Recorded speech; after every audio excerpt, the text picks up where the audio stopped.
একটু আপনি ধৈর্য ধরেন, একটু আল্লাহর কাছে দোয়া করেন, আল্লাহ আজকের বক্তব্যটা যেন বুঝে উঠতে পারে। আল্লাহ তুমি কবুল করো। আজকের বক্তব্য আপনাকে বুঝতে হবে, হজ যাকাত তাহাজ্জুদ দিয়ে জান্নাত হবে না যদি ইহুদি খ্রিস্টানের নীতির গোলামি করেন। আজকে বাংলাদেশ উপমহাদেশ পাক ভারতের মানুষের রক্তে মিশে গেছে ইহুদি খ্রিস্টানের নীতি। এই যুবক বলো তো, কাদের নীতি মিশে গেছে?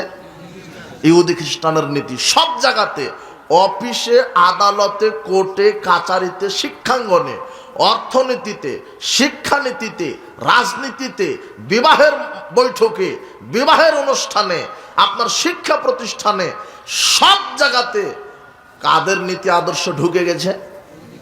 ইহুদি খ্রিস্টানের। ওটা আমি তোমাকে প্রমাণ দেব, তুমি ওটা বুঝে এখান থেকে উঠবা। আজকে বুঝে আপনাকে উঠতে হবে, একটু আপনি ধৈর্য ধরেন। সেটা কি? আল্লাহ বলছেন ইহুদি খ্রিস্টান আপনার প্রতি ততক্ষণ সন্তুষ্ট হবে না যতক্ষণ না আপনি তাদের মতবাদের গোলামি না করবেন। আর আপনি যদি তাদের মতবাদের গোলামি করেন তাহলে বিচারের মাঠে আপনি কোনো সাহায্যকারী পাবেন না, আপনি হবেন জাহান্নামীদের কাতারভুক্ত। এই কথা কে কাকে বলছেন? আল্লাহ মুহাম্মদ সাল্লাল্লাহু আলাইহি ওয়াসাল্লামকে বলছেন। কোরআন মাজিদে বহু জায়গাতে বলছে যে তোমরা ইহুদি খ্রিস্টান বিজাতিদের, হিন্দুদের বিরোধিতা করো। এরপরে মুহাম্মদ সাল্লাল্লাহু আলাইহি ওয়াসাল্লাম বলছেন কঠোরভাবে, মুহাম্মদ সাল্লাল্লাহু আলাইহি ওয়াসাল্লাম 24 ঘন্টায় ইহুদি খ্রিস্টানের বিরোধিতা করেছেন। যেখানে দেখতে পেয়েছেন যে ইহুদি খ্রিস্টানের নীতি চলছে, মুসলমানেরা ইহুদি খ্রিস্টানের মতবাদ মেনে চলছে, সেখানে মুহাম্মদ সাল্লাল্লাহু আলাইহি ওয়াসাল্লাম তার জীবনের সব শক্তি দিয়ে প্রতিবাদ করেছেন। দেখেন আবু দাউদের 1134 নম্বর হাদিস, কাদিমা রাসূলুল্লাহ সাল্লাল্লাহু আলাইহি ওয়াসাল্লাম আল মাদিনা, রাসূল সাল্লাল্লাহু আলাইহি ওয়াসাল্লাম যখন মদিনাতে গেলেন তো মদিনার যারা নতুন মুসলিম, যারা নতুন ঈমান এনে মুসলমান হয়েছে, ইয়াল আবুনা ফিহিমা, তারা বিশেষ 2টা দিনে উৎসব পালন করে, খেলাধুলা করে। তো আল্লাহর নবী বলছেন মা হাদানিল ইয়াওমান, কি ব্যাপার, তোমরা যে 2টা দিন উৎসব পালন করছো, এই 2টা দিন কি? তখন নতুন মুসলমানরা বলছেন কুন্না নালআবু ফিহিমা ফিল জাহিলিয়া, আমরা সেই জাহেলি যুগ থেকে ইহুদি খ্রিস্টানরা এই 2টা দিন উৎসব করত, তাই আমরা ওই জাহেলি যুগ থেকে করে আসছি। আমরা জাহেলি যুগ থেকে 2টা দিন উৎসব পালন করে আসছি। যেই শুনেছে যে এটা ইহুদি খ্রিস্টানের মতবাদ, ইহুদি খ্রিস্টান এইভাবে উৎসব পালন করত, তখন মুহাম্মদ সাল্লাল্লাহু আলাইহি ওয়াসাল্লাম বলছেন ইন্নাল্লাহা কাদ আবদালাকুমুল্লাহু বিহিমা খায়রাম মিনহুমা, শোনো নিশ্চয় আল্লাহ তোমাদের এই 2 দিনকে বাতিল করলেন। তোমাদের এই 2টা দিন, যেই 2টা দিন খেলাধুলা করো, উৎসব পালন করো, এই 2টা দিন বাতিল ঘোষণা করলেন। তোমাদের জন্য আল্লাহ আলাদাভাবে 2টা উৎসব পালন করার জন্য 2টা দিন দিলেন, ইয়াউমাল আযহা, ইয়াউমাল ফিতর। এক হচ্ছে ইয়াউমে আযহা, ইয়াউমুল ফিতর। সঙ্গে সঙ্গে মুহাম্মদ সাল্লাল্লাহু আলাইহি ওয়াসাল্লাম 2টা দিনকে বাতিল করে কার পক্ষ থেকে 2টা দিন কায়েম করে দিলেন? আল্লাহর পক্ষ থেকে। সেই দিন যদি মুহাম্মদ সাল্লাল্লাহু আলাইহি ওয়াসাল্লাম বলতো ঠিক আছে যে ওই 2টা দিনও চালাও, আর আল্লাহ যেই 2টা দিন দিল এই 2টা দিনও চালাও, তাহলে আর কোনো দিবস আমরা বলতাম না যে পালন করা শিরক চলবে না। ওই দিনই মুহাম্মদ সাল্লাল্লাহু আলাইহি ওয়াসাল্লাম বলেছেন মানব রচিত যত দিবস আছে সব দিবস বাতিল। তার মানে তোমার 21শে ফেব্রুয়ারি কি বাতিল? কথা বোঝনি তুমি? তুমি 14 ফেব্রুয়ারি পালন করো কেন? কুত্তি দিবস তুমি পালন করবে কেন? তুমি কি ইহুদির বাচ্চা? তুমি কি খ্রিস্টানের বাচ্চা? তুমি কি হিন্দুর বাচ্চা? তুমি পহেলা বৈশাখ পালন করো কেন? তুমি পহেলা বৈশাখ ইলিশ মাছ খাও, পান্তা ভাত খাও, আবার তুমি নাকি দেখি আমি শুনছি তুমি নাকি বিশ্ববিদ্যালয়ে পড়াশোনা করো, তোমার মাস্টার নাকি বিশ্ববিদ্যালয়ে প্রফেসর। তো পহেলা বৈশাখের দিনে তুমি রমনার বটমূলে কুকুরের মুখোশ পড়ো কেন? ভাল্লুকের মুখোশ পড়ো কেন? তুমি গাধার মুখোশ পড়ো কেন? বানরের মুখোশ পড়ো কেন? তার মানে তুমি জাতিকে বোঝাতে চাচ্ছ যে আমি বান্দরের জাত নাকি? তুমি বছরের প্রথম দিনেই তুমি জাতিকে বলছো যে হে জাতি তোমরা দোয়া করো আমরা এই যে ভাল্লুকের মুখোশ পড়েছি, শুয়োরের মুখোশ পড়েছি, আগামী 1 বছর যেন শুয়োর হয়ে বেঁচে থাকতে পারি। এটা বুঝাতে চাচ্ছ নাকি তুমি? তুমি তো মুসলমানের বাচ্চা। মুহাম্মদ সাল্লাল্লাহু আলাইহি সাল্লাম বলছেন ইহুদি খ্রিস্টানের বিরোধিতা করো। পয়লা বৈশাখ বিজাতিদের নীতি, পয়লা ফাল্গুন বিজাতিদের নীতি। কোন মুসলমানের বাচ্চা পয়লা ফাল্গুন পয়লা বৈশাখ পালন করতে পারে না। আমি মুসলমান, আমার শরীরে মুসলমানের রক্ত, আমার ভিতরে মুহাম্মদ সাল্লাল্লাহু আলাইহি সাল্লামের আদর্শ। তুমি কেন 31st নাইট পালন করলে? এই তো ডিসেম্বরের 31 তারিখ পার হয়ে তোমার রাত 12টার সময় তুমি 31st নাইট পালন করেছো। তুমি মুসলমানের বাচ্চা, তুমি তো মুনাফিক। তুমি ইহুদি খ্রিস্টানের এই তৈরি করা 31st নাইট পালন করলে কেন? মুহাম্মদ সাল্লাল্লাহু আলাইহি সাল্লাম যেখানে মানব রচিত সব দিবসকে বাতিল করলো, বলো তোমার 21শে ফেব্রুয়ারি চলে কিনা, 31st নাইট চলে কিনা? বলো তোমার এই 14 ফেব্রুয়ারি চলে কিনা? বলো তোমার এই 16 ডিসেম্বর চলে কিনা? মুহাম্মদ সাল্লাল্লাহু আলাইহি সাল্লাম সেই দিনই বাতিল করে দিয়েছে। তোমাকে ওই 2টা দিনই পালন করতে হবে যেই 2টা দিন কার পক্ষ থেকে এসেছে। তুমি যদি মুসলমান হও, মুহাম্মদ সাল্লাল্লাহু আলাইহি সাল্লাম সেই দিনই বাতিল করেছে। আজকে সব জায়গাতে উৎসবের নামে সব জায়গাতে মুসলমান ইহুদি খ্রিস্টানের গোলামি করছে। মুহাম্মদ সাল্লাল্লাহু আলাইহি সাল্লাম যেখানে ইহুদি খ্রিস্টানের নীতি দেখতে পেয়েছেন সেখানেই প্রতিবাদ করেছেন। এই যুবক দেখো আরেকটা ঘটনা দেখো। হাইনা সামা রাসূলুল্লাহ সাল্লাল্লাহু আলাইহি ওয়াসাল্লাম ইয়ামা আশুরা। একদা আল্লাহর নবী আশুরার সিয়াম রাখলেন। ওয়া আমারা বিসিয়ামিহি, সাহাবীগণ বলছেন আমাদেরকেও সিয়াম রাখার নির্দেশ দিলেন। তখন সাহাবীগণ বলছে ইয়া রাসূলুল্লাহ ইন্নাহু ইয়াউমুন ইউআযযিমুহুমুল ইয়াহুদ ওয়ান নাসারা। এই দিন তো সেই দিন যেই দিন ইহুদি খ্রিস্টান মূল্যায়ন করে, এটা হলো ইহুদি খ্রিস্টানের বড় দিন। আপনি যে মুহররমের 10 তারিখ সিয়াম রাখছেন, এই দিন তো ইহুদি খ্রিস্টানের বড় দিন।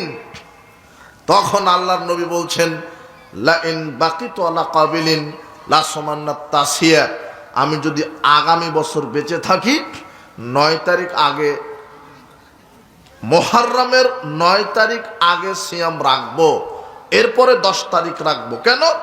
10 মুহররম আল্লাহ ফেরাউন এবং তার স্বৈরাচারী অত্যাচারী কওমকে ডুবিয়ে মেরেছে, আর মূসা এবং তার সঙ্গী সাথীকে আল্লাহ মুক্তি দান করেছে। এই শুকরিয়া স্বরূপ মূসা আলাইহিস সালাম সিয়াম রেখেছিল, তাই আমরাও আল্লাহর শুকরিয়া স্বরূপ এই দিন সিয়াম রাখবো। তবে 9 তারিখ আগে রেখে নিব। যুবক বলো তো 9 তারিখ আগে রাখবে কেন? ওটা হলো ইহুদি খ্রিস্টানের বিরোধিতা, প্রতিবাদ। ইহুদি খ্রিস্টান ওই 10 মুহররম সিয়াম রাখে, ওরা মূল্যায়ন করে। তাই মুহাম্মদ সাল্লাল্লাহু আলাইহি সাল্লাম বলছেন যে 9 তারিখ আগে রাখবো, এরপরে 10 তারিখ রাখবো। 9 তারিখ রেখে আমি ইহুদি খ্রিস্টানের বিরোধিতা করলাম, আমরা 2 দিন রাখবো, ওরা 1 দিন রাখে। এই যে দেখো প্রতিবাদ। বলো তো মুহাম্মদ সাল্লাল্লাহু আলাইহি সাল্লাম কাদের প্রতিবাদ করলেন 9 তারিখ দিয়ে? খ্রিস্টানের বিজাতিদের। এরপরে দেখো আরেকটা ঘটনা দেখো। মুহাম্মদ সাল্লাল্লাহু আলাইহি সাল্লাম এক বৈঠকে বক্তব্য দিতে গিয়ে বলছেন, শোনো, ইন্নাল ইয়াহুদা ওয়ান নাসারা লা ইয়াসবুগুন, ইহুদি খ্রিস্টানের মধ্যে যারা দাড়ি রাখে ওদের দাড়িটা পেকে গেলে সাদায় রেখে দেয়, ওরা খেজাব দেয় না। লা ইয়াসবুগুন, ওরা খেজাব দেয় না। ফাখালিফুহুম, তোমরা দাড়িতে খেজাব দিয়ে ইহুদি খ্রিস্টানের বিরোধিতা করো। এটাও মুহাম্মদ সাল্লাল্লাহু আলাইহি সাল্লামের চোখে পড়েছে যে ইহুদিদের কেউ যদি দাড়ি রাখতো তো দাড়ি পেকে সাদা হয়ে গেলেও তারা কি দিত না? কলব, যেটা বুঝেন খেজাব, কলব দিত না। মুহাম্মদ সাল্লাল্লাহু আলাইহি সাল্লাম বলছেন সাদা দাড়িতে তোমরা কলব দাও, খেজাব দাও, দিয়ে কাদের বিরোধিতা করো? ইহুদিদের। মুহাম্মদ সাল্লাল্লাহু আলাইহি সাল্লাম বলছেন কালো খেজাব ব্যতীত যেটা রাগাতে পারেন, মেহেদি দেন, লাল রং ব্যবহার করেন, মেহেদি দেন, এটা সমাজে কায়েম আছে। আপনি কালো রং দিতে পারবেন না। মুহাম্মদ সাল্লাল্লাহু আলাইহি সাল্লাম বলছেন ইয়াকুনু ফি আখিরিজ জামান ইয়াখজুবুনা ফি সাওয়াদি কাহাওয়াসিলিল হামাম, শেষ জামানায় কিছু মানুষ তাদের সাদা দাড়িতে কালো খেজাব দিবে, কবুতরের বুকের যে পাখনা কালো মিশমিশে যে পাখনার মতো এরকম কালো খেজাব দিবে দাড়িতে, লা ইয়ারিহুনা রাইহাতাল জান্নাহ, এরা জান্নাতে তো যাবে না জান্নাতের সুগন্ধিও পাবে না। যদি কোনো ব্যক্তি সাদা দাড়িতে কালো খেজাব দেয়, এ জান্নাতে যাওয়া বহুদূরের কথা, জান্নাতের কি পাবে না? সুগন্ধি। তবে সাদা দাড়িতে খেজাব দিতে হবে, কলব দিতে হবে, মেহেদি দিয়ে লাল রং দিয়ে আপনি রাঙিয়ে দিতে পারেন। এটা যদি করেন তাহলে কাদের বিরোধিতা করলেন? ইহুদিদের। তার মানে মুহাম্মদ সাল্লাল্লাহু আলাইহি ওয়াসাল্লাম যেখানে ইহুদি খ্রিস্টানের মতো কিছু দেখেছে সাদৃশ্যতা, সেখানে মুহাম্মদ সাল্লাল্লাহু আলাইহি ওয়াসাল্লাম বিরোধিতা করছেন। এইবারে খাস করে মুহাম্মদ সাল্লাল্লাহু আলাইহি ওয়াসাল্লাম বলছেন, তিরমিজির 2695 নম্বর হাদিস, লাইসা মিন্না মান তাশাব্বাহা বিকওমিনা, ও আমার উম্মত নয়, ও আমার দলভুক্ত নয়, যে আমার নীতি আমার আদর্শ বাদ দিয়ে অন্য কোন বিজাতির আদর্শ গ্রহণ করবে। আমি মুহাম্মদ সাল্লাল্লাহু আলাইহি ওয়াসাল্লামের আদর্শ বাদ দিয়ে যদি পৃথিবীর কোনো মানুষ অন্য কোনো মানুষের আদর্শ গ্রহণ করে, সে আমার উম্মত নয়।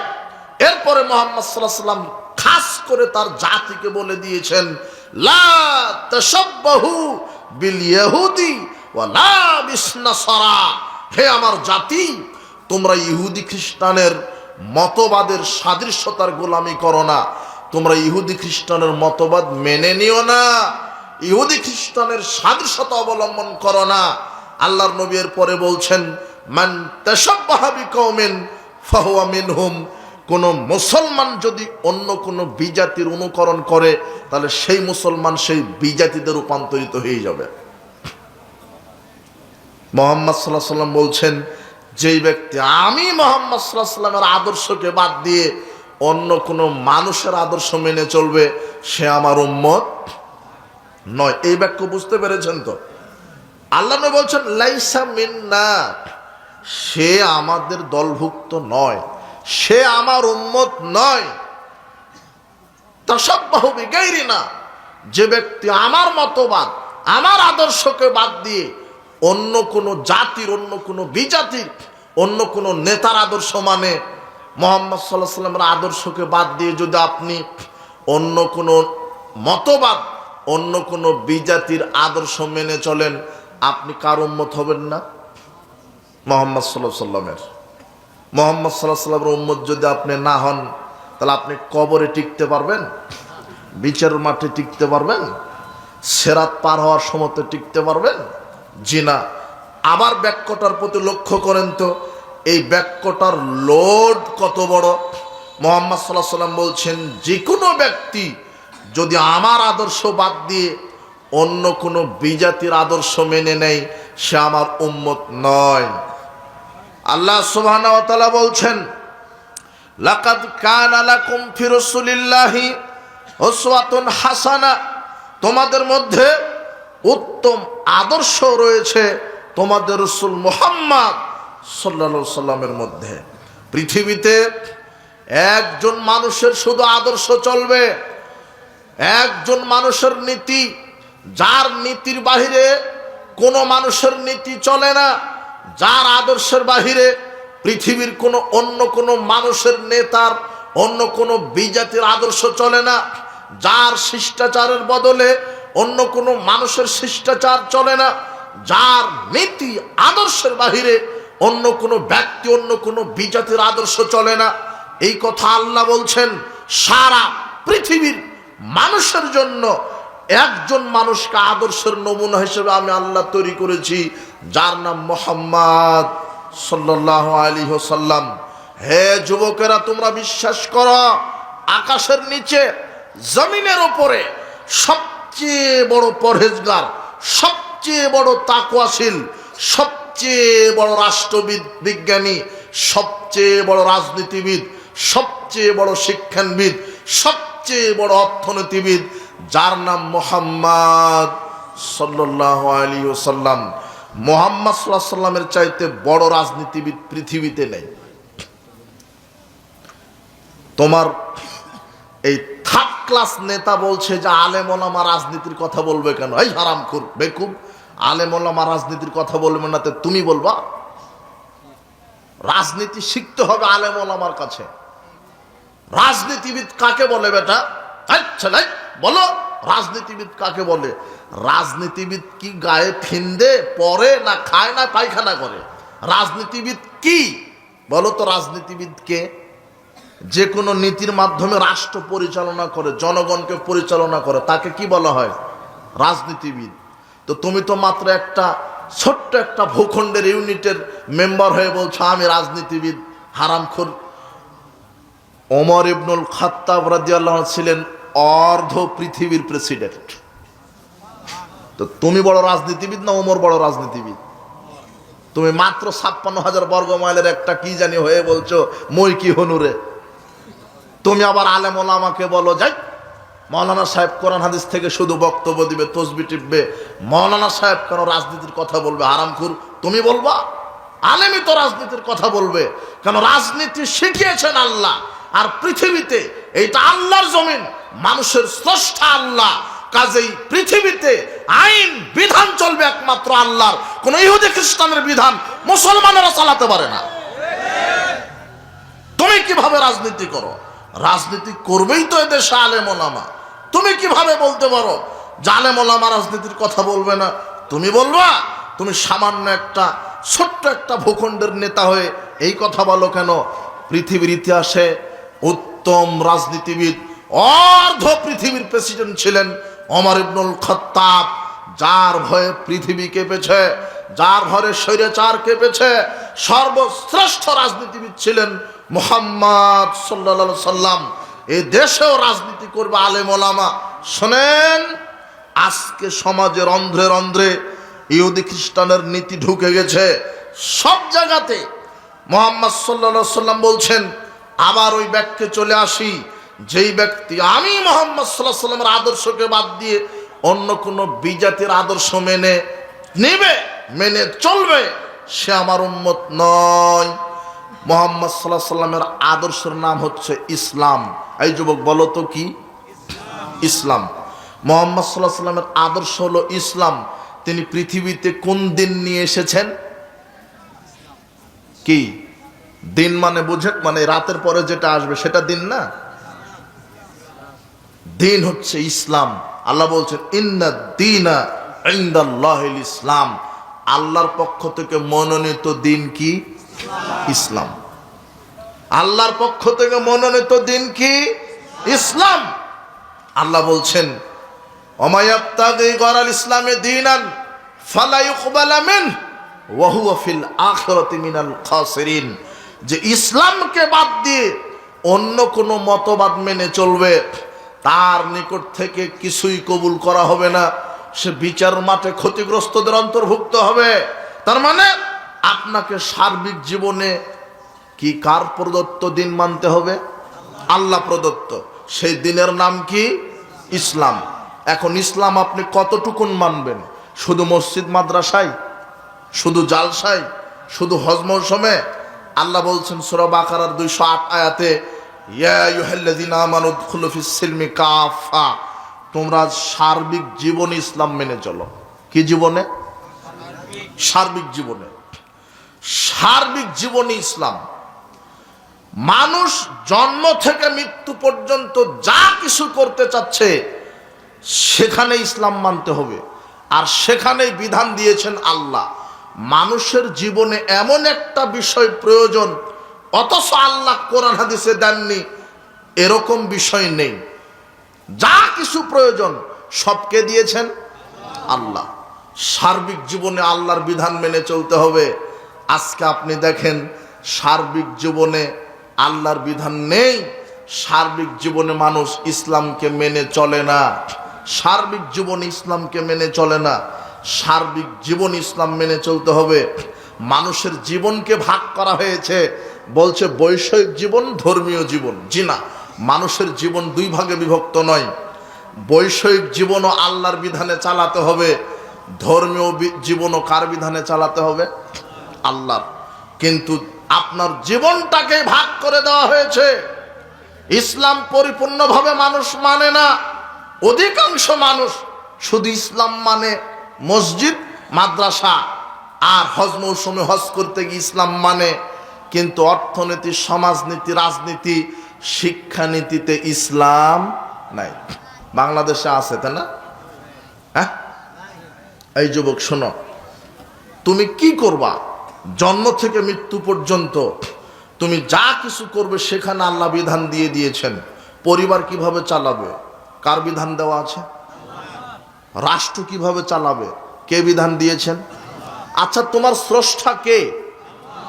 এই জমিনের স্রষ্টা কে? এই আকাশের স্রষ্টা কে? এই জমিনের স্রষ্টা কে? তোমার এই 3.5 হাত বডির স্রষ্টা কে? তাহলে তুমি পরিচালিত হবে কিভাবে, এই বিধানও দিয়েছেন কে? কিন্তু তুমি পরিচালিত হও কার বিধানে? আল্লাহর বিধানে। আল্লাহর বিধানে পরিচালিত হও তুমি এই দেশে না। তুমি খাও কার বিধানে?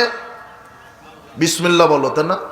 আপনি যা কিছু করবেন সেখানে আল্লাহর বিধান আছে। দেখেন, জুতা পায়ে দিবেন, আল্লাহ বলছেন বিসমিল্লাহ বলো, ডান পা আগে দাও।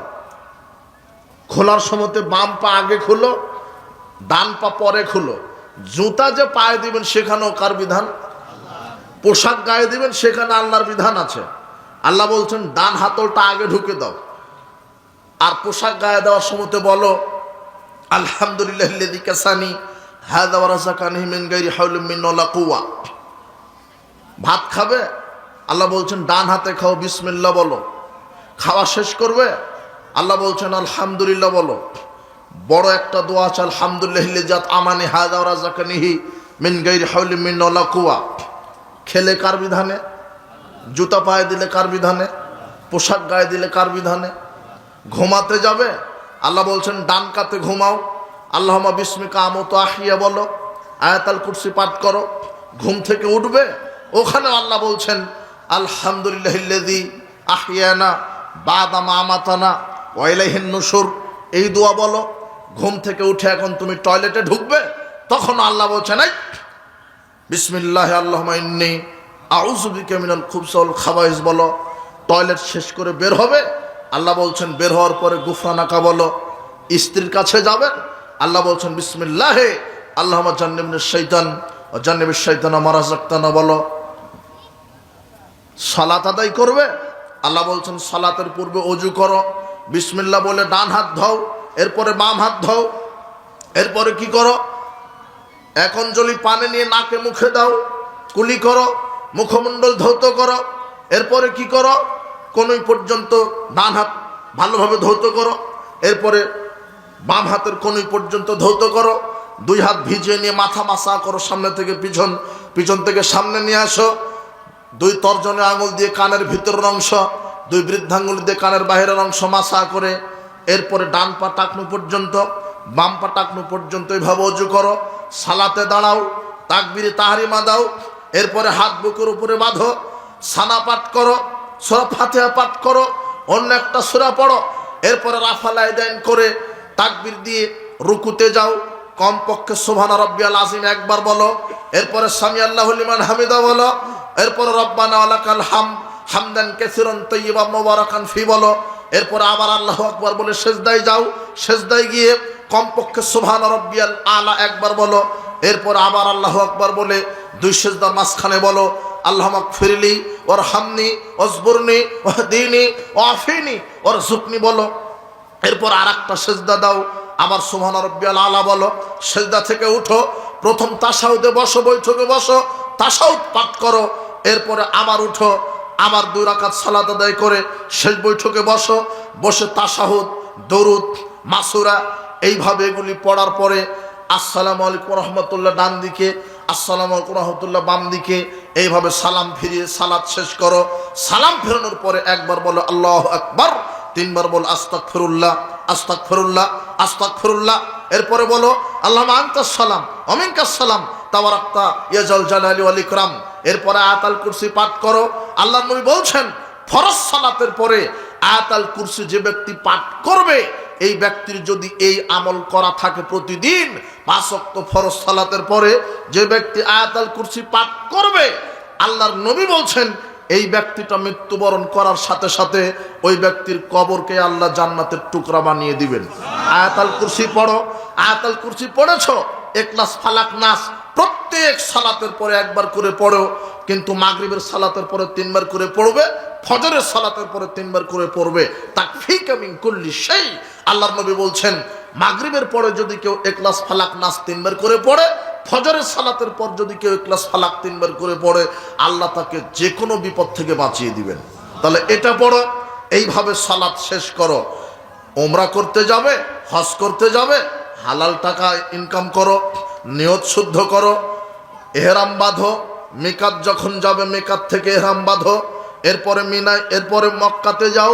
হজ্জে তামাত্তু যদি করে আগে তুমি ওমরাটা সেরে নাও, 7 তওয়াফ করো, এরপরে মাকাম ইব্রাহিমে 2 রাকাত সালাত আদায় করো, পানি পান করো, এরপরে সাফা মারওয়াত 7টি সাই করো, এরপরে তুমি মুজদালিফায় যাও, এরপর আরাফাতে যাও, আবার মুজদালিফায় আসো, আবার মিনাতে যাও, কুরবানি করো, মাথা মুন্ডন করো, এরপরে শয়তানকে পাথর নিক্ষেপ করো। তার মানে সালাত আদায় করলেন এতক্ষণ কার বিধানে? এই হজ করতে গিয়ে এতগুলি কার্যক্রম করলেন কার বিধানে? রমাদানে সিয়াম রাখবেন, আল্লাহ বলছেন শোভে সাদিকে সাহারি খাও, শোভে সাদিকের পূর্বে সাহারি খাও, সূর্য ডোবার পরে ইফতার করো, ফায়সামূলক কোনো কাজ করো না। সিয়াম রাখলেন কার বিধানে? আল্লাহর বিধানে। জাকাত দাও, যদি জাকাতের নেশাব পরিমাণ সম্পদের মালিক হও তাহলে জাকাত দিতে হবে। নেশাব পরিমাণ মানে 7.5 ভরি স্বর্ণ যদি থাকে তাহলে বাজার মূল্যে জাকাত দিতে হবে। 7.5 ভরি মূল্যের টাকা যদি আপনার কাছে থাকে তাহলে আপনাকে জাকাত দিতে হবে। ওসর দাও, ফসলের ওসর দাও। যদি আকাশের বৃষ্টির পানি দিয়ে নিজের সার সেচ খরচ, নিজের খরচ ছাড়াই যদি ফসল পান তাহলে আপনাকে 10 ভাগের 1 ভাগ দিতে হবে। আর যদি নিজের খরচে আপনি ফসল ফলান তাহলে 20 ভাগের 1 ভাগ দিতে হবে। 18 মণ 30 কেজিতে 20 ভাগের 1 ভাগ, 18 মণ 30 কেজিতে 10 ভাগের 1 ভাগ, এটা হলো ফসলের ওসর।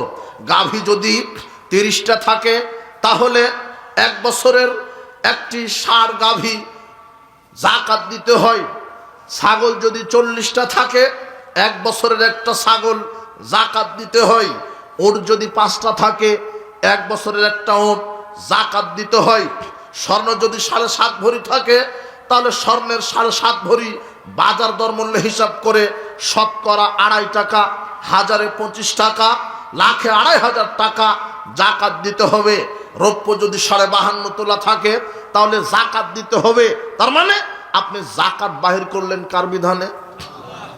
তাহলে আপনি জুতা পায়ে দিলেন কার বিধানে বলেন তো? ঘুমাতে গেছিলেন কার বিধানে? আপনি এই বিধানগুলি জানেন না, সেটা আপনার অজ্ঞতা, কিন্তু আপনি যেটা করতে চাচ্ছেন সেখানে কার বিধান দেওয়া আছে? আল্লাহ। জুতা পায়ে দিলেন কার বিধানে? ঘুমাতে গেলেন কার বিধানে? আপনি খেতেই বসেছিলেন কার বিধানে? খেলেন কার বিধানে? খাওয়া শেষ করলেন কার বিধানে? টয়লেটে প্রবেশ করলেন কার বিধানে? বের হওয়ার পরে গুফরানাকা বললেন কার বিধানে? আপনি পোশাক গায়ে দিলেন কার বিধানে? আপনি সালাত আদায় করলেন তাকবীরে তাহরিমা থেকে সালাম ফেরানো পর্যন্ত কার বিধানে? আপনি হজ করলেন কার বিধানে? আপনি জাকাত দিলেন কার বিধানে? আপনি সব কিছু আল্লাহর বিধানে করছেন। জাকাত দিলেন কার বিধানে?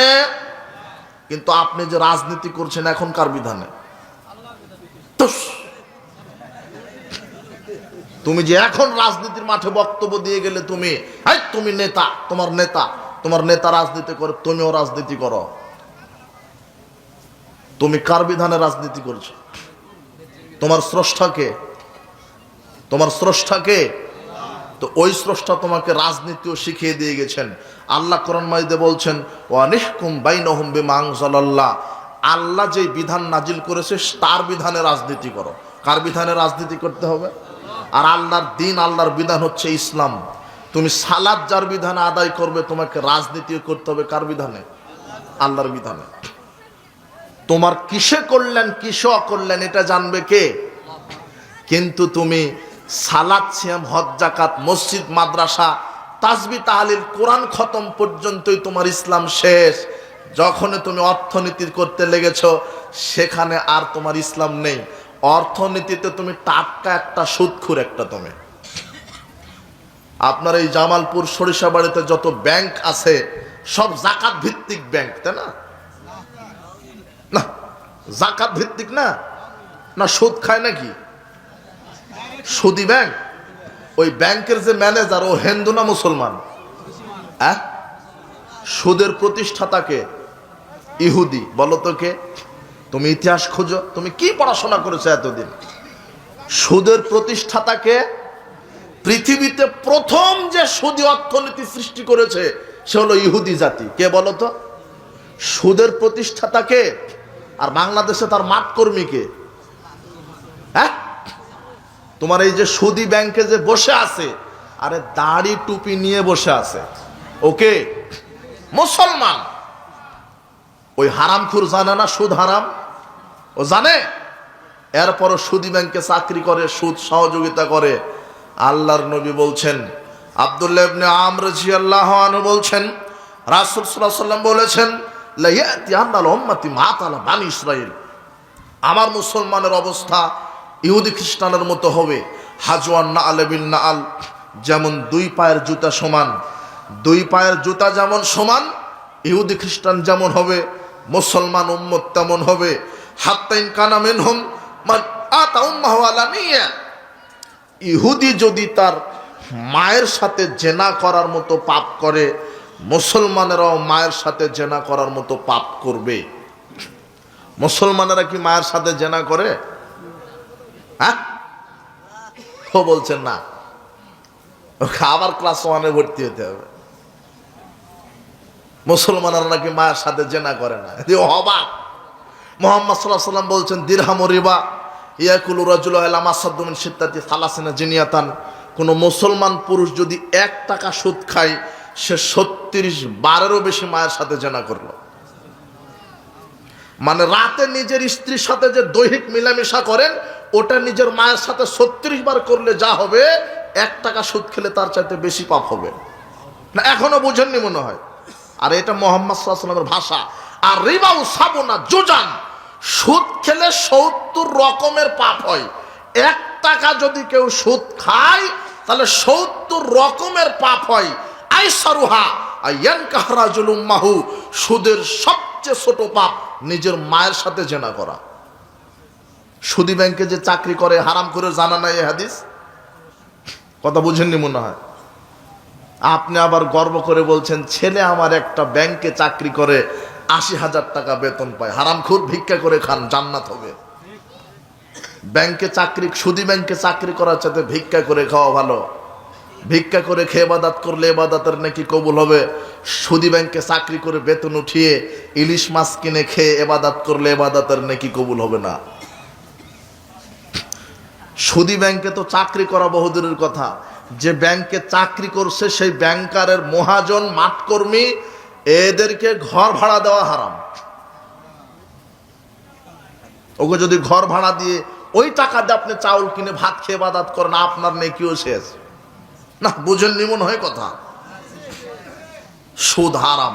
সুদের প্রতিষ্ঠাতাকে ইহুদি। তোমার এই বাংলাদেশের ব্যাংকগুলিতে সুদী অর্থনীতি আছে। মাঠকর্মী কারা? মুসলমান। চালু করলো কে? ইহুদি। আর মাঠে নেতৃত্ব দিচ্ছে কারা? মুসলমান। এই যে দেখো, অর্থনীতিতে তুমি ইহুদিদের গোলাম। এখানে কি আল্লাহর জাকাত ভিত্তিক অর্থনীতি আছে? বাংলাদেশের আজ পর্যন্ত 1971 সাল থেকে নিয়ে স্বাধীনতার পর থেকে আজ পর্যন্ত বাংলাদেশের কোন সরকার জাকাত ভিত্তিক অর্থনীতি কায়েম করেছে? ওরা কি সব হিন্দু ছিল নাকি? তোমার জাতীয় পার্টি আওয়ামী লীগ, এরা কি হিন্দু? এরা কি, এই নেতাগুলি কি এরা নামাজ পড়ে না? নামাজ পড়ে কার বিধানে? কিন্তু ব্যাংক চালাচ্ছে কার বিধানে? হ্যাঁ, কি ভয় হচ্ছে নাকি? এখনো কি ভয়? আরে জীবন তো একবারই আল্লাহ দিছে, মৃত্যু একবারই দিবে। মরবো তো বেটা বাঘের মতো গর্জে মরবো। বিড়ালের মতো বেঁচে থাকা লাভ নাই, বাঘের মতো বেঁচে থাকতে হবে। অন্যায়ের প্রতিবাদ করতে হবে, মুখে কলম মিডিয়াতে। জাহেলিয়াতকে কবর দিতে হবে।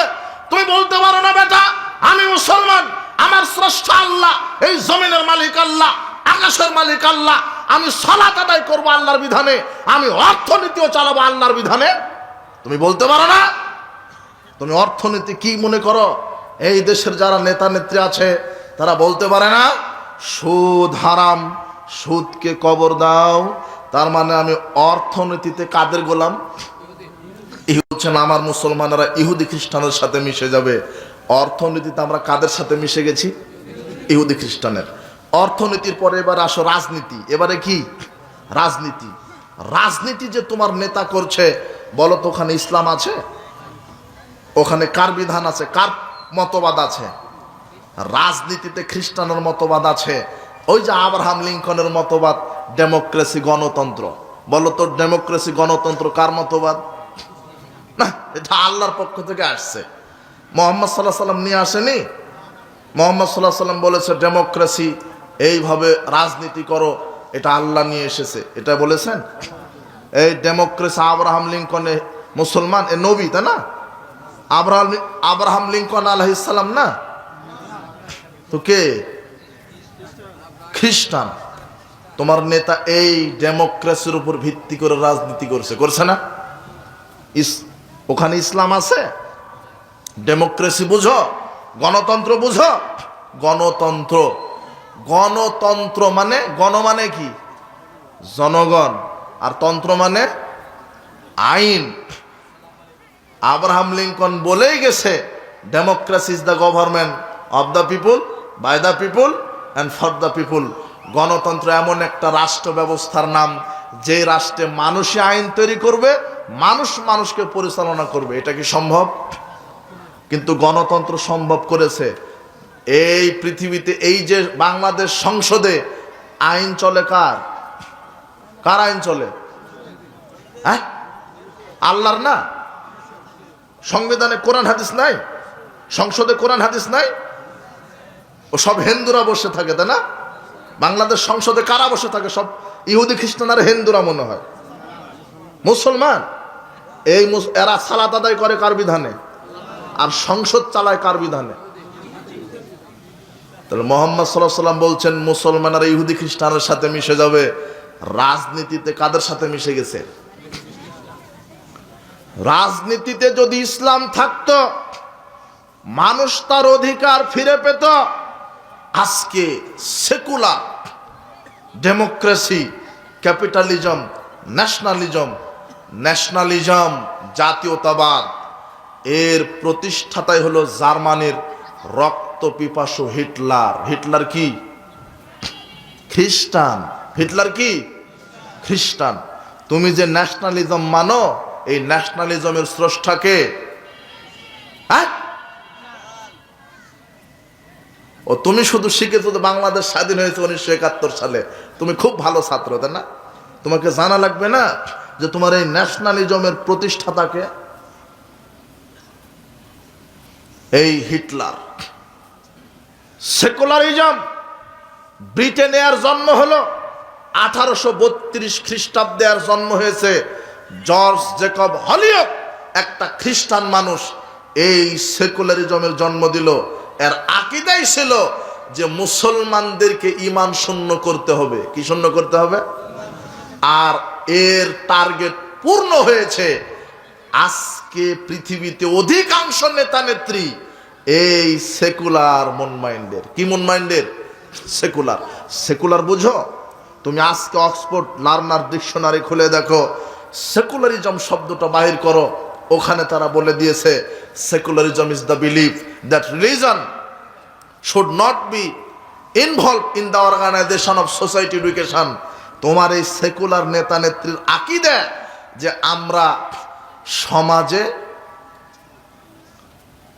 ধর্ম ঢুকাতে দিব না, ইসলাম ঢুকাতে দিব না, সংগঠনে ইসলাম ঢুকাতে দিব না, শিক্ষা ব্যবস্থায় ইসলাম ঢুকাতে দিব না। বলো তো আজকে তোমার শিক্ষা ব্যবস্থায় ইসলাম আছে কিনা?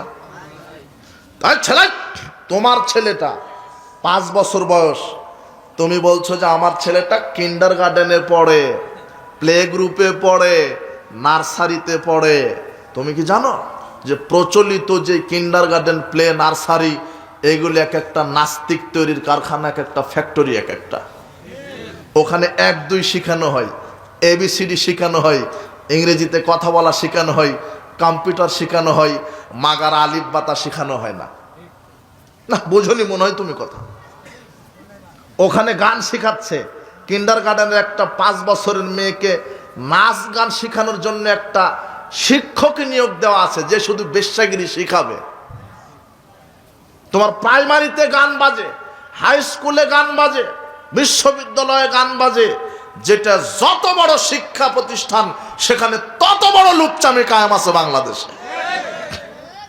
ইন্টারমিডিয়েটের একটা মেয়ে দানা কাটা পরি সেজেছে, নেতা নেত্রী আসবে, সাংস্কৃতিক অনুষ্ঠান। ইন্টারমিডিয়েটে পড়ে আপনার মেয়েটা, কলেজের সাংস্কৃতিক অনুষ্ঠান শুরু হয়েছে, কলেজের প্রিন্সিপাল বলেছে, এই হারামখোর এই প্রিন্সিপাল বলছে কি যে সাংস্কৃতিক অনুষ্ঠান হবে, মেয়েরা নাচ গান করবে, অমুক নেতা আসবে, তাকে আপ্যায়ন করতে হবে। বিশাল মঞ্চ তৈরি করা হলো, নাচ গানের ব্যবস্থা করা হলো।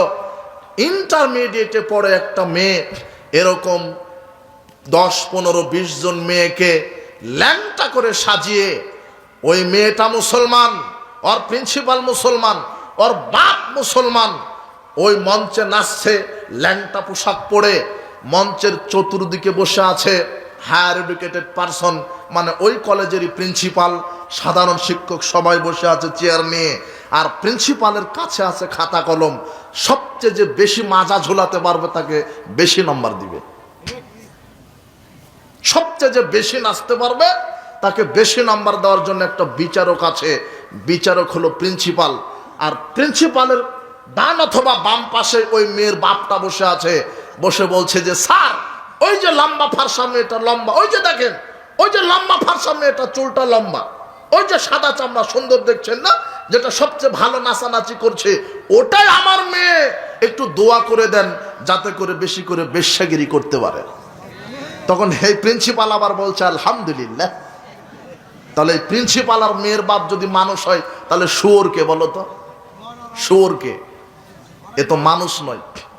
তোমার কিন্ডার গার্ডেনে তোমার মেয়েকে নাচ শেখায়, তোমার প্লে গ্রুপে নাচ শেখাই, তুমি আবার বলছো, গর্ব করে বলছো, আকবর বিন আবেদ হুজুর আমার মেয়েটা 5 বছর বয়স, মোবাইলের সব ফাংশন জানে, শুধু সূরা ফাতিহাটা জানে না। মাওলানা সাহেব আমার ছেলেটা বিশেষ ক্যাডার, ও সব জানে, শুধু জানাজার দোয়াটা শিখেনি। সব জানে। কি শিখালেন আপনার সন্তানকে? শিক্ষা ব্যবস্থা ইসলাম নেই। এই সেকুলাররা এই চিন্তাই করেছে যে শিক্ষা ব্যবস্থা ইসলাম থাকবে না। আর আরেকটা মজার ব্যাপার জানো, তোমাকে ইসলাম থেকে দূরে সরানোর জন্য কত পায়সারা করছে।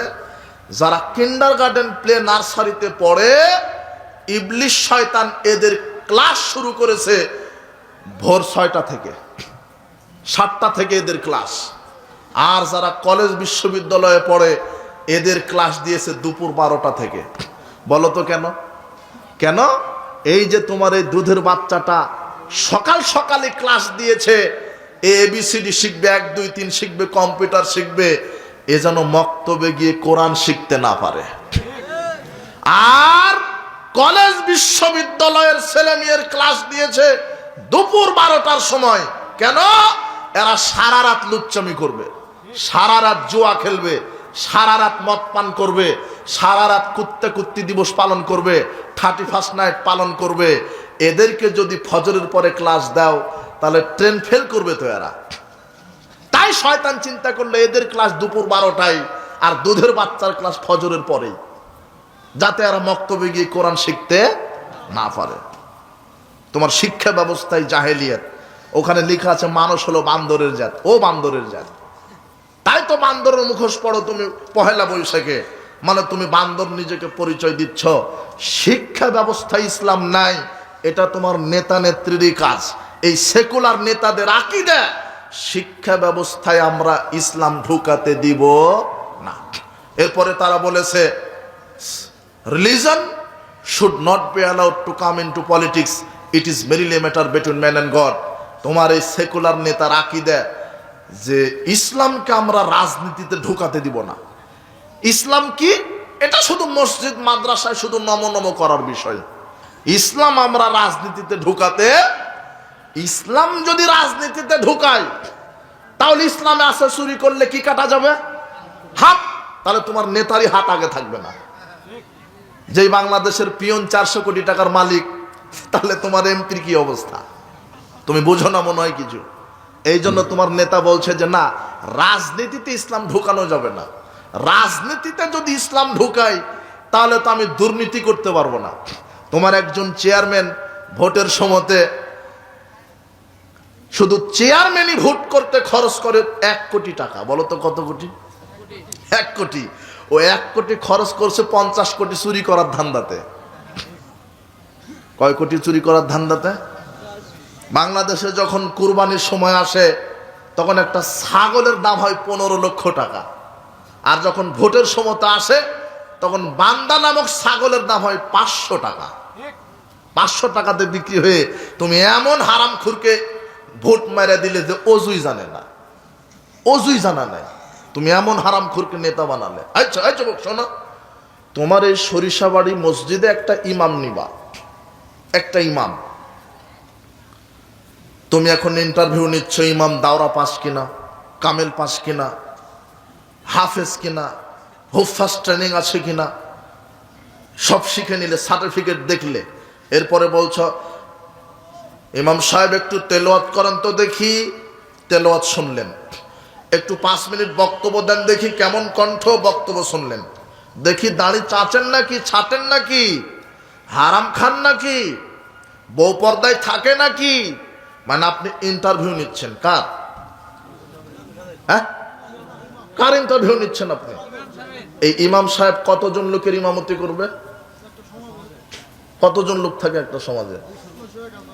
1000 লোক। 1000 লোকের জন্য একটা ইমাম আপনি নিচ্ছেন। দাড়ি আছে কিনা, টুপি আছে কিনা, প্যান্ট টাকনোর উপরে কিনা, দাওরা ফারেক কিনা, চরিত্র ভালো কিনা, বউ পর্দায় থাকে কিনা, সালাত আদায় করে কিনা, হারাম খায় কিনা, সব কিছু দেখে নিচ্ছেন।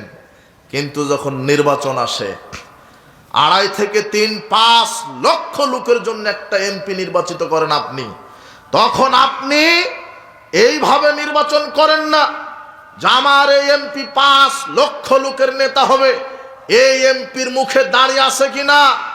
দাড়ি থাকলেও দেখবেন জুতার ব্রাশের মতো আছে। জুতার ব্রাশ আর দাড়ির মধ্যে কোনো কি নাই। তুমি চাকরির ইন্টারভিউ দিতে যাবে, দাড়ি থাকলে আর হবে না। অথচ যে ইন্টারভিউ বসেছে সে মুসলমান নামের কোলাঙ্গারের বাচ্চা, ও মুসলমান। তুমি তোমার স্ত্রীকে পাঠিয়েছো চাকরির ভাইবা দিতে, বলছো যে উলঙ্গ হতে হবে। কথা বুঝনি মনে হয় তুমি, অথচ মুসলমান। আই তোমার চামড়া কেমন, চুল কেমন, মুখ কেমন দেখি, ওটা ইন্টারভিউ নিচ্ছে, অথচ মুসলমান। যখন তুমি 5 লক্ষ লোকের ইমাম নির্বাচন করছো, তুমি 100 জন লোকের ইমাম নির্বাচন করতে এত কিছু দেখলে, কিন্তু এই কপাল পোড়া জাতি, তুমি ওই কিন্ডারগার্ডেনে 3-4 বছরের ছেলেকে পড়ানোর জন্য মাস্টার্স পাস, কামেল পাশের লোক তুমি খুঁজো। কিন্তু যখন এমপি মন্ত্রী নির্বাচন করো, তখন তুমি যত দুর্নীতিবাজ হারামখোর, তুমি দেখো না। তুমি মসজিদের ইমামের এত ইন্টারভিউ নিলে, কিন্তু 5 লক্ষ লোকের যিনি ইমাম হবে, তুমি দেখলে তার মুখে দাঁড়িয়ে আছে কিনা, মাথায় টুপি আছে কিনা, পাঞ্জাবে আলখাল্লা আছে কিনা, 5 ওয়াক্ত সালাত আদায় করে কিনা, প্যান্ট টাকনোর ওপরে কিনা, হালাল খুর কিনা, হারাম খুর কিনা, বউ পর্দায় থাকে কিনা, লুচ্চে কিনা, বদমাশ কিনা, গাঁজা খুর কিনা, ইয়াবার খুর কিনা, সুর কিনা, ডাকাত কিনা, বদমাশ কিনা, হারাম খুর কিনা। এই বাংলাদেশের জাতি নেতা নির্বাচনে এটা 1 সেকেন্ডের জন্য তদন্ত করে না। তাহলে তুমি কি পাবে? তুমি বেনামাজিকে ভোট দিলে নামাজ কায়েম হবে বাংলাদেশে? তুমি তো বেনামাজিকে ভোট মেরে দাও। আবার ওই বেনামাজি তোমাকে কি দিয়ে লজ্জা দিব, শরম দিব? মুসলমানের দেশ, তাফসীর মাহফিল করতে হবে, ওই বেনামাজি ওসির কাছে গিয়ে তোমাকে পারমিশন নিতে হবে। যে ওজুই জানে না তার কাছে পারমিশন নিতে হবে যে আপনি একটু অনুমতি দেন। তুমি মুসলমান, এই পরিবেশ তুমি তৈরি করেছ, তোমাকে ওই পরিবেশ তৈরি করা লাগবে। এই দেশে যারা বেনামাজি, যারা হারামখোর, দুর্নীতিবাজ, তারা আলেমদের কাছে এসে অনুমতি নিবে যে তারা তাদের মিছিল মিছিল করতে পারবে কিনা। কিন্তু এখন মুসলমান আমরা আলেমেরাই ওদের কাছে যাওয়া লাগে, যার মুখে দাড়ি নাই, যে নাস্তিক মন মাইন্ডের, যা আল্লাহর বিধানকে অপছন্দ করে। সাবধান। এর কারণ কি হয়েছে? এর কারণটাই হয়েছে এই জন্য যে আমরা সার্বিক জীবনে আল্লাহর বিধানকে মানি না, আংশিক মানি। এই সেকুলারদের আকীদা এটাই যে এরা শুধু বলছে রাজনীতি, অর্থনীতি, সমাজনীতিতে ইসলাম ঢোকাতে দেওয়া যাবে না, শুধু মানবে ইসলাম মানে শুধু মসজিদ মাদ্রাসায় ইসলাম মানবে। কোথায়? মসজিদ মাদ্রাসায়। শোনো, আল্লাহর ভাষায় শোনো, আল্লাহ বলছেন সূরা নিসার 151 আয়াতে, ইয়াকুলুনা নুমিনু বিবাদি ওয়া নাকফুরু বিবাদ, যারা বলে আমরা ইসলামকে অর্ধেক মানব আর অর্ধেক মানব না, শুধু সালাত, সিয়াম, হজ, যাকাত মসজিদ মাদ্রাসাতে মানব, রাজনীতি অর্থনীতিতে মানব না। আমার কথা বুঝেন? আমার কথা বুঝতে পারেন? আল্লাহ বলছেন যারা বলে যে ইসলাম শুধু মসজিদ মাদ্রাসা, ওই হজ মৌসুমে হজ করব, রমাদানে সিয়াম পালন করব, মসজিদে গিয়ে সালাত আদায় করব, কিন্তু রাজনীতি, অর্থনীতি, সমাজনীতিতে ইসলাম মানব না, যারা এই কথা বলে আল্লাহ বলছেন উলাইকা হুমুল কাফিরুনা হাক্কা, এরা হলো অরিজিনাল কাফের। এরা কি কাফের? তো তুমি রাজনীতি করছো ইহুদি খ্রিস্টানের বিধানে, মতবাদে, আর সালাত আদায় করছো কার বিধানে? তো তুমি মুসলমান না মুনাফিক? না, বোঝনি মনে হয় তুমি আমার কথা। সালাত কার বিধানে? রাজনীতি কার বিধানে? তো তুমি করছো কার বিধানে? সালাত আল্লাহর বিধানে, রাজনীতি করতে হবে কার বিধানে? কিন্তু তুমি করছো কার বিধানে? আল্লাহ বলছেন যে অর্ধেক ইসলাম মানে আর অর্ধেক মানে না, এ হলো অরিজিনাল কাফের। এরপরে আর একটা আয়াত শুনে রাখো, সূরা ইমরানের 100 নম্বর আয়াত, ইয়া আইয়ুহাল্লাযিনা আমানু ইন তুতিউ ফারিকাম মিনাল্লাযিনা উতুল কিতাব, শোনো বিশ্বাসীগণ, তোমরা যদি ইহুদি খ্রিস্টানের মতবাদ মেনে চলো, ইহুদি খ্রিস্টানের মতবাদ যদি মেনে চলো, তাহলে কি হবে? ইহুদি খ্রিস্টানের মতবাদ মানার কারণে তোমরা ঈমান আনার পরে কাফের হয়ে যাবে। কি হয়ে যাবে? আর মুহাম্মদ সাল্লাল্লাহু আলাইহি ওয়াসাল্লাম বলছেন যে ব্যক্তি আমার আদর্শ বাদ দিয়ে বিজাতিদের আদর্শ মেনে চলবে সে আমার উম্মত নয়। আল্লাহ বলছেন কেউ যদি ইহুদি খ্রিস্টানের মতবাদ মেনে চলে, সেই ঈমান আনার পরে কি হয়ে যাবে? আপনার অফিসে, আদালতে, কোর্টে, কাচারিতে, অর্থনীতি, শিক্ষানীতি, রাজনীতিতে কাদের মতবাদ? কাদের মতবাদ? ইহুদিদের, খ্রিস্টানদের। এখন আপনি বলেন আপনি মুসলমান না মুনাফিক? কবরে 3টা প্রশ্ন করা হবে, মান রব্বুকা, তোমার প্রতিপালককে, করা হবে না? তোমার প্রতিপালককে, তখন আপনি কি বলবেন? রব্বি আল্লাহ। ও আল্লাহর বিধান দুনিয়াতে মানেনি, ও বলছে রব্বি আল্লাহ। এটা হয়? সারা জীবন বিএনপি করে গেলেন, আওয়ামী লীগের যুগে চাকরি পাবেন আপনি? হ্যাঁ, বোঝেননি মনে হয় কথা, কিছু বুঝেন? হ্যাঁ, দলের লোক ছাড়া কি চাকরি হবে না? কথা বুঝেননি তো? দুনিয়াতে এটা বুঝলেন, পরকালও এটা, দলের লোক ছাড়া জান্নাত হবে না, আর দল করতে হবে মুহাম্মদ সাল্লাল্লাহু আলাইহি সাল্লামের। মান রব্বুকা, ফেরেশতারা প্রশ্ন করবে তোমার প্রতিপালককে, তখন এই হারামখোর বলবে রব্বি ইহুদি খ্রিস্টান। মানে ওই ইহুদি খ্রিস্টানের নীতিতেই তো প্রতিপালন হয়েছে, ওর জন্ম থেকে মৃত্যু পর্যন্ত ইহুদি খ্রিস্টানের নীতি। এরপরে বলবে মান নাবিউকা, তোমার নবীকে, নেতাকে, ও বলবে কি? Abraham Lincoln. আর নবীকে? Abraham Lincoln. ও কার মতবাদ মেনেছে দুনিয়াতে? মুহাম্মদ সাল্লাল্লাহু আলাইহি ওয়াসাল্লামের আদর্শ মেনেছে? মুহাম্মদ সাল্লাল্লাহু আলাইহি ওয়াসাল্লামের রাজনীতি মেনেছে? কথা বুঝেননি? মা দিনুকা, তোমার দিন কি? তোমার দিন কি? হ্যাঁ, দিনই ডেমোক্রেসি, দিনই সেকুলারিজম, দিনই ন্যাশনালিজম। আপনি সারা জীবনটাই পালন করে গেলেন ইহুদি খ্রিস্টানের মতবাদে। সার্বিক জীবন ইসলাম মেনে চলতে হবে। যদি সার্বিক জীবন ইসলাম মেনে চলেন, তখন আপনি বলতে পারবেন দিন ইসলাম, আমার দিন কি? ওই যে কবরে নামানোর সময়তে বিসমিল্লাহ ওয়ালা মিল্লাতে রাসূলিল্লাহ, আল্লাহর নামে রসুলের দলে উঠাই দিলাম, এই হারামখোর মরা পর্যন্ত রসুলের দল করেনি। কথা বুঝেননি মনে হয়? রসুলের দল করেছেন? এই ডেমোক্রেসি সেকুলার পার্টিদের সাথে ঘুরেছেন আপনি। শোনেন আর একটা কথা, কশ্চিনকালেও সারা পৃথিবীর সমস্ত রাজনীতিবিদ যদি একত্রিত হয়, সমস্ত শিক্ষাবিদ যদি একত্রিত হয়, সমস্ত অর্থনীতিবিদ যদি একত্রিত হয়, সমস্ত আইনজীবী যদি একত্রিত হয়ে যদি আইন প্রণয়ন করে, তবুও পৃথিবীর মানুষকে শান্তি দিতে পারবে না, মানুষের অধিকার সুনিশ্চিত করতে পারবে না, যতক্ষণ না আল্লাহর আইন জমিনে প্রতিষ্ঠিত না করবে। কার আইন প্রতিষ্ঠা করতে হবে? আল্লাহর আইন যেদিন প্রতিষ্ঠিত হবে সেদিন মানুষ জীবনে নিরাপত্তা পাবে। কারণ আল্লাহর আইন করে দিয়েছেন হত্যার বদলে কি? হত্যা। কিন্তু হত্যার বদলে হত্যা আছে? একজন আর একজনকে হত্যা করে থানা, পুলিশ, এমপি, মন্ত্রী সব কন্ট্যাক্ট করে পকেটে নিয়ে বসে আছে। এই গণতন্ত্র কোনোদিন ন্যায় বিচার দিবে না, বিশ্বাস করেন।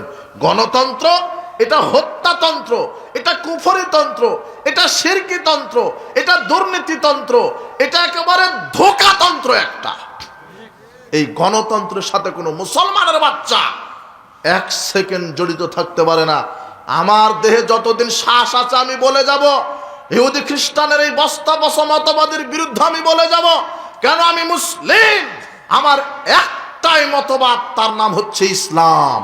আমি সালাত আদায় করবো ইসলামের তরিকায়, রাজনীতিও করবো ইসলামের তরিকায়, এটাই আমার জীবন। আল্লাহ বলছেন কুলিন্না সলাতি ওয়া নুসুকি ওয়া মাহইয়ায়া ওয়া মামাতি লিল্লাহি রাব্বিল আলামিন। আমার জীবনের সবকিছু কার জন্য নিবেদিত? আল্লাহর জন্য। আমার বেঁচে থাকা, আমার মরা, আমার সালাত, আমার সিয়াম, আমার হজ, আমার যাকাত, আমার অর্থনীতি, আমার রাজনীতিও কার জন্য হতে হবে? আল্লাহর জন্য। সাবধান, আল্লাহর আইন যেদিন বাংলাদেশ সংসদে কায়েম হবে সেদিন মানুষ জীবন নিরাপত্তা পাবে। সংসদ থেকে বলে দিবে কেউ কাউকে হত্যা করলে তাকেও হত্যা করা হবে। সংসদ থেকে বলে দেওয়া হবে আজ থেকে সুদী অর্থনীতি হারাম, 24 ঘন্টার মধ্যে সুদ বন্ধ হয়ে যাবে। হবে না? সংসদে পাশ হবে। যেদিন কোরআন হাদিস কায়েম হবে, আল্লাহর আইন যেদিন সংসদে কায়েম হবে, সেদিন সংসদ থেকে বলে দেওয়া হবে আজ থেকে সুদ হারাম। কেউ যদি কাউকে অন্যায়ভাবে হত্যা করে তাকেও হত্যা করা হবে।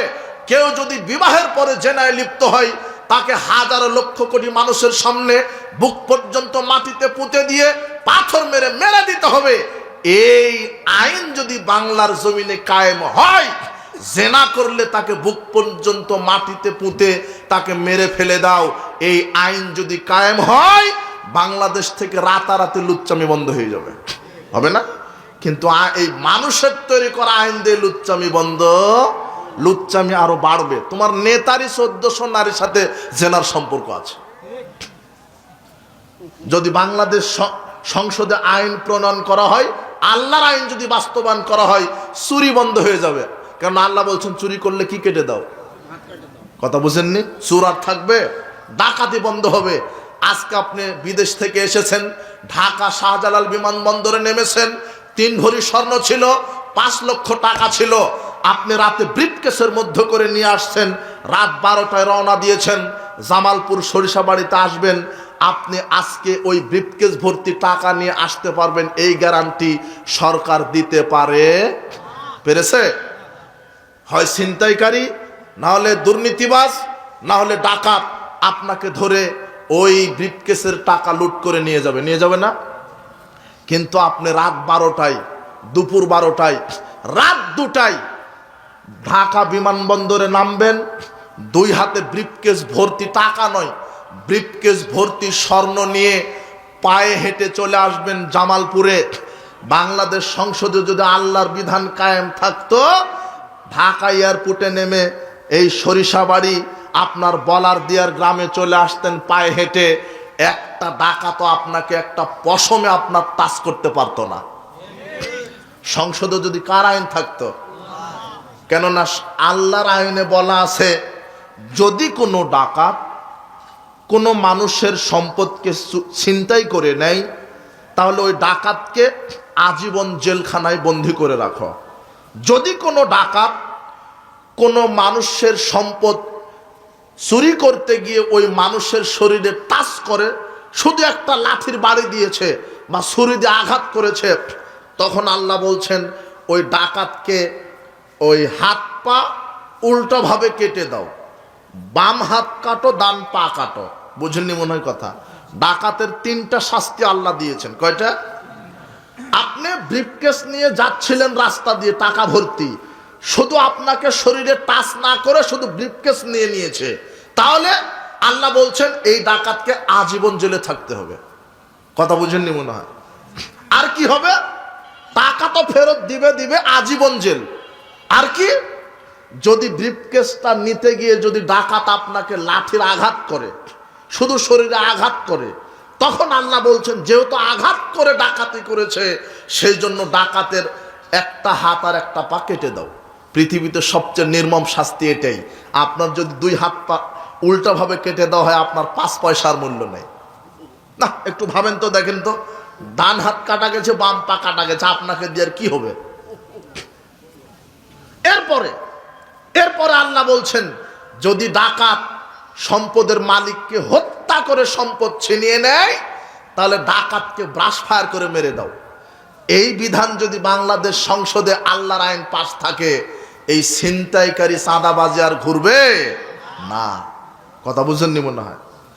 আপনার স্ত্রী, আপনার মেয়ে, আপনার বোন স্কুল কলেজে যাচ্ছে, সতীত্ব নিয়ে বাড়িতে ফিরবে, এই গ্যারান্টি রাষ্ট্র আজকে দিতে। কিন্তু আইন যদি আল্লাহর থাকে তাহলে দিতে পারতো। কেন?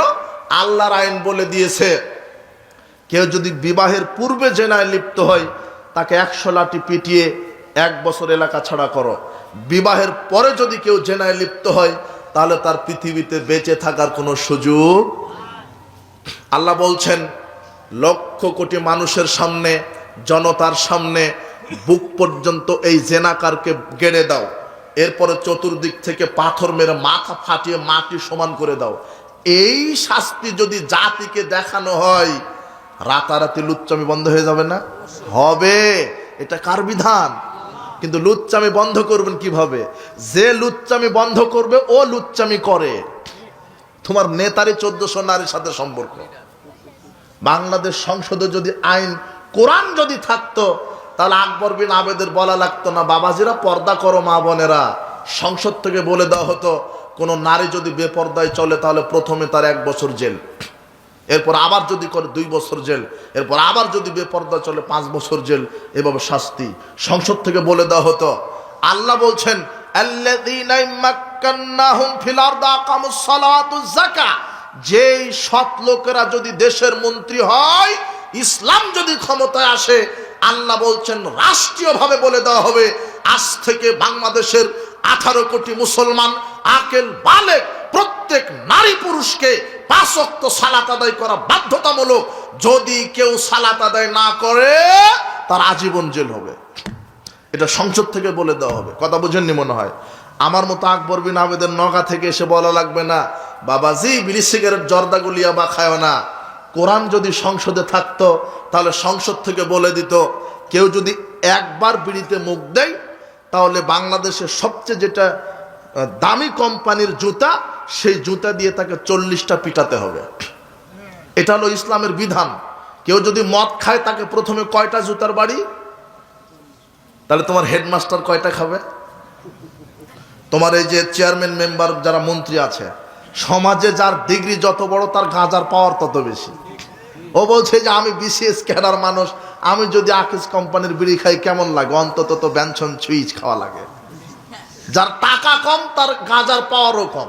ভ্যান চালক সর্বোচ্চ আকিস কোম্পানির বিড়ি খায়, কিন্তু যে তোমার হেডমাস্টার ও বেতন পায় 50,000, ও বলছে আমার আকিস খেলে কি চলে? কমপক্ষে ব্যঞ্জন সুইচ। তাহলে তোমার হেডমাস্টার কয়টা বাড়ি খাবে? জুতার 40টা। কেউ যদি সিগারেট একবার মুখে দেয় 40টা বাড়ি, আবার যদি মুখে দেয় 80টা বাড়ি, আবার যদি মুখে দেয় 1 বছর জেল, আবার যদি মুখে দেয় 5 লক্ষ টাকা জরিমানা। কথা বুঝেননি মনে হয়? তুমি খাও, তোমার বাপ খায়, তোমার হেডমাস্টার খায়। এই যুবক, তুমি খাও সিগারেট, তোমার হেডমাস্টার খায় সিগারেট, তোমার বাপ খায় সিগারেট, তোমার মসজিদের হুজুরও নাকি জর্দা খায় আর বলে মাকরু। তাহলে তুমি, তোমার বাপ, তোমার চারজনে সকালে কুকুরের সামনে দেখা করবে, কুকুর সিগারেট আর জর্দা কুকুরের মুখে দিবে, দেখবে যে কুকুর পেশাব করে দিতে রাজি আছে তবু মুখে দিতে রাজি নয়। যেটা কুকুর সিগালে খায় না, এই হারামখোর তুমি খাও, তোমার বাপ খায়, তোমার হেডমাস্টার খায়। গ্রামের টয়লেটের একটা দুর্গন্ধ আছে, কিন্তু তোমার মুখের দুর্গন্ধ তার চেয়ে খারাপ। তুমি দোকানে গেছো, এক প্যাকেট ল্যাকটোজেন কিনবে, ল্যাকটোজেনের গায়ে লেখা আছে দুধ পান 20 পান, বিশ্বাস করো তুমি কিনবে না। সবচেয়ে গাধা হলেও তুমি কিনবে না। কেন? 20 পান, দুধ পান 20 পান। আর তোমার হেডমাস্টার বলছে এক প্যাকেট সিগারেট দাও, সিগারেটের গায়ে লেখা আছে ধূমপান 20 পান, এই বলো তাও খায়। ওর মুখের দুর্গন্ধে টিকা যায় না। হারামখুর, এত হারামখুর।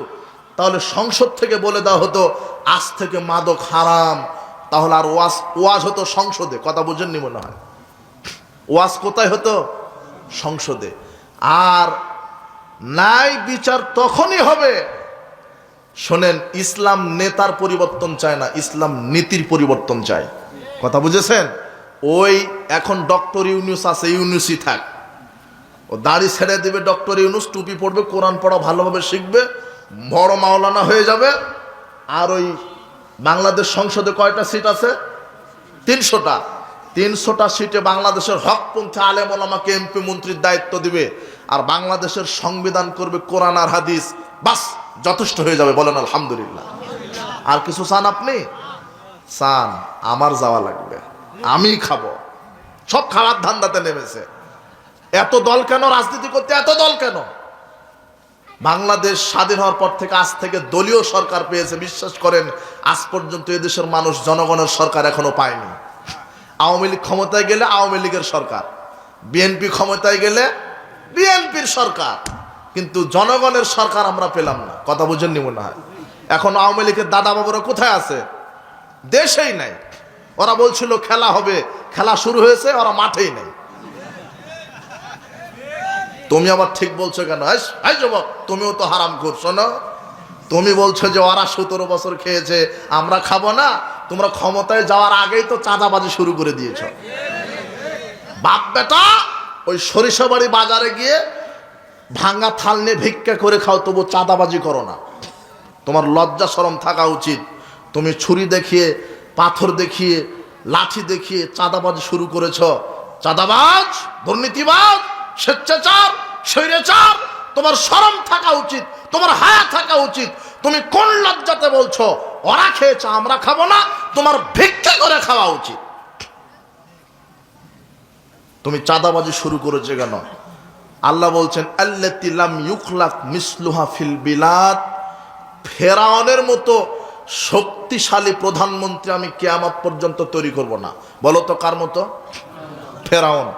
ফেরাউনের মতো শক্তিশালী নেতাকে আমি কিয়ামত পর্যন্ত তৈরি করব না। তার মানে ফেরাউন কত শক্তিশালী ছিল? এত শক্তিশালী থাকার পরেও আল্লাহ তাকে পটকা মাছের মতো পেট ফুলে মেরে দিয়েছে, পানি খিলে মেরে দিয়েছে আল্লাহ। নমরুদ এত শক্তিশালী, একটা মাছি ভিতরে ঢুকে গেছে, ব্রেনের ভিতরে, জুতার বাড়ি গেছে। তুমি বলছো যে জনগণ ক্ষমতার উচ্চ, তুমি ক্ষমতায় যাওনি, মই কি হনুরে? তোমাকে 2 দিন ডায়রিয়া দিলে তোমাকে চেনা যাবে না তুমি সলিমউদ্দিন না বসিরউদ্দিন। তুমি এই ক্ষমতার মালিক। মশারি ছাড়া তুমি ঘুমাতে পারো না, তুমি বলছো যে আমি কি হলাম? শোনো, আল্লাহ ফেরাউনকে মেরে দিয়েছে। তোমার নেত্রী 45 মিনিট সময় পেয়েছিল, তুমি শিক্ষা নাও। তবে ইতিহাসের প্রথম শিক্ষা, প্রধান শিক্ষা হলো এই, জালেমেরা ইতিহাস থেকে শিক্ষা নেয় না। এই ভারতের হারামখোর মোদি এ জানে না যে ফেরাউন শুটকি হয়ে আছে, জানে না, তারপরে শিক্ষা নিছে, নিবে না। কিন্তু যুবক, তুমি সাবধান হয়ে যাও, ক্ষমতা চিরদিন থাকে না। তুমি বলছো যে আমি এখন ক্ষমতায় এসেছি, আল্লাহ ক্ষমতা দেয় ক্ষমতা ছিনিয়ে নেওয়ার জন্য। 1 মিনিট ক্ষমতা দেখিয়ে মানুষের উপরে জুলুম বা চাঁদাবাজ করে টিকে থাকার চেষ্টা করো না। আল্লাহর ধরা বড় কঠিন। আল্লাহ ধরে না, ধরলে ছাড়ে না। আল্লাহর ধরা বড় কঠিন। সর্বশেষ আপনাকে কথা, এই ইহুদি খ্রিস্টানের মতবাদ, ডেমোক্রেসি, গণতন্ত্র, সেকুলার, ন্যাশনালিজম, এর সাথে কোনো মুসলমান সম্পৃক্ত হতে পারে? আল্লাহর কাছে দোয়া করি তোমার নেতাই নেতা থাক, কিন্তু তাকে ইসলামের আদর্শে রাজনীতি করার আল্লাহ তৌফিক দান করুন। বাংলাদেশ সংসদে আলেম ওলামা বসবে আর কোরআন সুন্নাহ সংবিধান হবে। বাংলাদেশের আগামীতে কোনো বেনামাজি, কোনো দুর্নীতিবাজ, কোনো হারামখোর, কোনো লুচ্চা, কোনো চাঁদাবাজ, কোনো হারামখোর বাংলাদেশের মুসলমানের নেতা হওয়ার যোগ্যতা রাখে না। মুসলমানের নেতা হবে আলেম ওলামা। কারা? আপনার আকীদা যে আলেম মানে ও আজান দিবার খাবে। আপনার আকীদা এত পচা কেন? যিনি মসজিদের নামাজের ইমামতি করবে তিনি রাষ্ট্রের ইমাম হবে, এই আকীদা নিয়ে আসতে পারেন না? যদি ভালো মানুষগুলি ইমাম নেতা হয় রাষ্ট্রের, চাঁদাবাজ থাকবে, দুর্নীতি থাকবে, জেনা থাকবে, মদ থাকবে? আল্লাহ ভালো মানুষগুলিকে আগামীতে আল্লাহর কাছে দোয়া করি এক অভ্রান্ত সত্য নেতা তুমি আমাদের জন্য পাঠাও, যে কোরআন সুন্নাহর আইন দিয়ে এই জাহেলিয়াতের অমানিসা দূর করে তাওহীদের আলোর ছোটাই বাংলাদেশকে আলোকিত করবে। আল্লাহ তুমি কবুল করো। ভোটের ফজিলত সর্বশেষ। কিসের ফজিলত? ভোটের। কিসের ফজিলত? ওই যে ভোটের সময় সিরিয়াল দিয়ে ভোট দিচ্ছেন। গণতন্ত্র শিরক কুফরি, গণতন্ত্রের প্রধান টুপ হচ্ছে ভোট। কোনো মুসলমান এইভাবে ভোট কেন্দ্রে গিয়ে ভোট দিবে না। কিভাবে? ভোটের ফজিলত আছে। প্রচলিত যে ভোট পদ্ধতি এটা জাহেলিয়াত। ভোটের ফজিলত কি? আপনি যে নেতাকে ভোট দিলেন ও সারা জীবন যত লুচ্চামি করবে, সারা জীবন যত দুর্নীতি করবে, সারা জীবন যত পাপ করবে, সমপরিমাণ পাপের পার্সেন্টেজ আপনার আমলনামাতে আল্লাহ লিখে দিবেন। কথা বুঝেছেন? মনে থাকবে? এই বক্তব্য দিলে তো জেল আমি খাটবো, তুমি তো খাটবে না। ফাঁসি হলে তো আমার হবে। কিন্তু তুমি সতর্ক হও, একজন মানুষ পরিবর্তন দরকার। এই যুবক, মুসাব বিন উমাইর একজন দরকার, যে মুসাব বিন উমাইর সারা আরব আমিরাত চেঞ্জ করে দিয়েছিলেন। তোমাকে আল্লাহ হেদায়েত দান করুন। জাহেলিয়াতের পাতে পা দিও না, ওই নেতার পিছনে ছোট না। আল্লাহ তোমাকে হেদায়েত দান করুন, মানুষকে সঠিক বোঝার তৌফিক দান করুন। অফিস, আদালত, কোর্ট কাচারি, শিক্ষাঙ্গন সব জায়গাতে যেন আল্লাহ তোমার আইন বাস্তবায়িত হয়, সেই তৌফিক তুমি দান করো। বারাকাল্লাহ ফিকুম, জাযাকুমুল্লাহ খায়ের। যারা আজকে আরেকটি ঘোষণা আপনাদের জন্য, এটা সুখবর হবে। বাংলাদেশের অনেক জায়গা থেকে আমাকে ফোন দিয়ে বলে, সৈয়াকিদা মানহাজের প্রতিষ্ঠান কোথায়?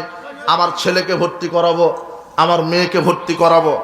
আপনাদের জন্য সুখবর হবে এই যে আমারই নিজস্ব প্রতিষ্ঠিত প্রতিষ্ঠান আছে আপনার এই টাঙ্গাইল পাশেই ভুয়াপুর উপজেলা। আপনারা চিনেন কি? ভুয়াপুর একেবারে থানার পাশাতেই লাগানো আমার প্রতিষ্ঠান দারুল হাদিস আর সালাফি ইসলামী কমপ্লেক্স। খুব কষ্ট করে একেবারে বেদাতি এলাকায় জমি জায়গা ক্রয় করে অন্ধকারে আলো জ্বালাতে হয়। বলো তো কোথায় আলো জ্বালাতে হয়? অন্ধকারে। প্রায় 35-36 শতক জমির উপরে এখন প্রতিষ্ঠান আছে, যেখানে হেফস, নুরানি, নাজেরা, প্লে থেকে নাহমির ক্লাস 6ষ্ঠ শ্রেণী পর্যন্ত, কিতাব বিভাগ পর্যন্ত দক্ষ শিক্ষক দ্বারা পরিচালিত হচ্ছে। এখন শিক্ষক আছে প্রায় 9-10 জন, ছাত্র সংখ্যা প্রায় 100 জনের মতো এখন।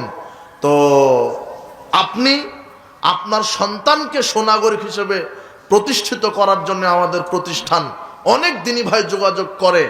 তো আপনার কাছে আমার দরখাস্ত, আপনি আমার এই প্রতিষ্ঠানের জন্য একটু দোয়া করবেন, আল্লাহ যেন কবুল করে।